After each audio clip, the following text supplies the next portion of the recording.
On a beaucoup parlé ici ailleurs, évidemment, de ces milliers d'entreprises qui se trouvent dans une difficulté, une situation très précaire avec le coronavirus. Tiens, ça n'a rien à voir, mais on se met en mode week-end. Que se passe-t-il pour les millionnaires, les milliardaires? Est-ce qu'eux aussi ils souffrent de cette crise sanitaire comme vous et moi, comme le commun des mortels? Bonjour Émilie. Bonjour David. Alors, dans quelle mesure justement les ultra-riches ont été impactés par le Covid? On veut savoir. Alors, certains s'en sont mieux sortis que d'autres, et je ne pèse pas mes mots, David. Je ne sais pas si vous avez vu passer ce classement du média américain Business Insider. Ça paraît dingue, ça paraît cynique, mais 8 milliardaires ont profité de cette crise pour amasser des millions de dollars, voire même des milliards. Bon, j'imagine qu'on va parler de Jeff Bezos. Évidemment, Bezos. évidemment. Alors, c'est pas une surprise. Pendant le confinement, les commandes sur Amazon ont littéralement explosé. Et puis, il y a également le prix des actions Amazon, vous en avez beaucoup parlé sur ce plateau, qui sont passés de 1 847 $ en décembre à 2 471 $ en juin.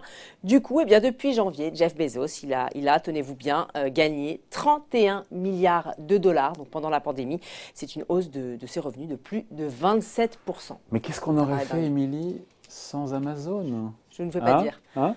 Oh, c'est pas le seul non plus. Il y a d'autres aussi, d'autres patrons. Le patron il y a l'Amazon chinois, justement. Pinduoduo. Exactement. Alors, il s'appelle Colin Huang, son patron.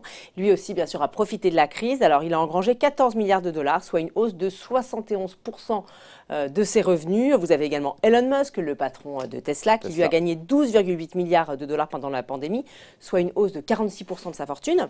Et puis, vous avez également l'ex-femme, voilà, la seule femme de ce classement, l'ex-femme de Jeff Bezos, Mackenzie, qui, elle, a eu le nez creux, on va dire, en divorçant à temps, un bon moment, puisqu'elle a récupéré 25% des parts de son ex. Et du coup, elle a engrangé presque 11 milliards de dollars sans rien faire, juste en divorçant.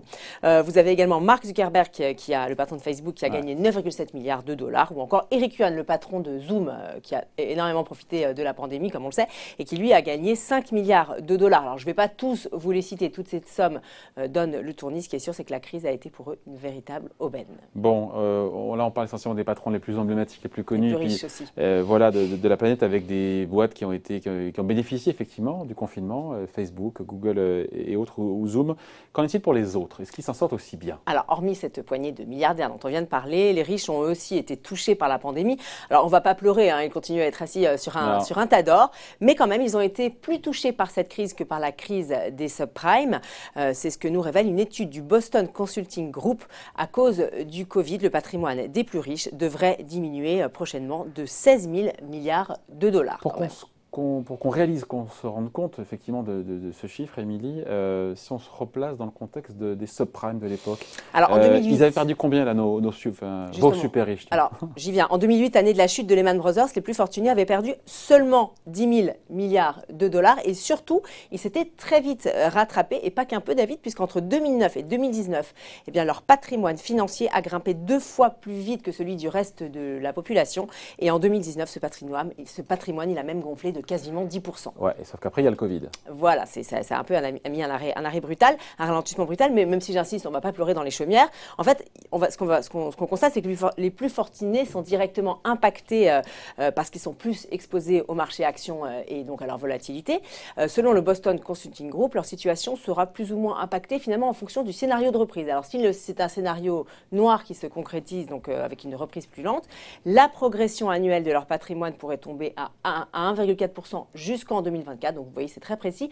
En revanche, si le rebond économique est plus rapide que prévu, là, ce devrait être assez indolore pour eux, puisque leur fortune pourrait continuer de croître de l'ordre de 4,5% par an. Donc si je vous suis, on finit là-dessus, Émilie, les riches vont continuer à s'enrichir, mais peut-être un petit peu moins que lors de la dernière crise, dernière décennie, on va dire, faite d'exubérance, pour reprendre le terme. Les riches vont continuer à s'enrichir malgré la crise économique qui s'annonce, et malgré ce coup de frein, l'écart entre les riches et les plus pauvres devrait continuer à se creuser. Je vous rappelle, David, que sur les 20 dernières années, le nombre de milliardaires a triplé.